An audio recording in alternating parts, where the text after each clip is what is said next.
This is Anthony Johnson, the first African-American person to own land. Welcome to Black Legend Friday, and your week with a story of a black legend whose story deserves to be told and remembered.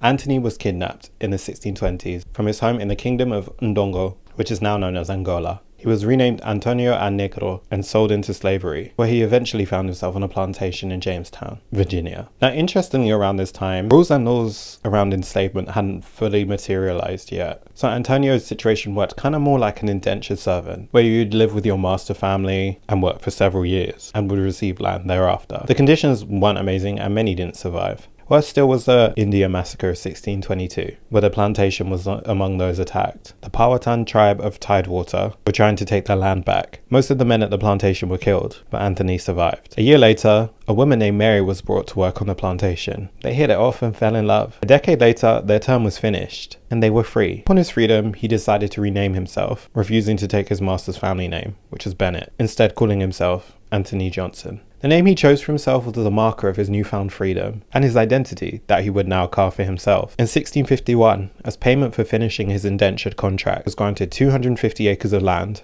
making him the first African-American person on record to own land. He turned it into a tobacco farm, which was doing great for a year until it was ravaged by a fire, which I bet was caused by the racist white people who were bitter to see a black family succeeding. Luckily though, Anthony applied for and was granted a tax relief due to the substantial loss sustained by the fire. Anthony continued on for the next 20 years, and he passed peacefully in his sleep in 1670. While a name and story that historians do contest some parts of, nobody can take away from the fact that he did make history and he set a family up for a better life.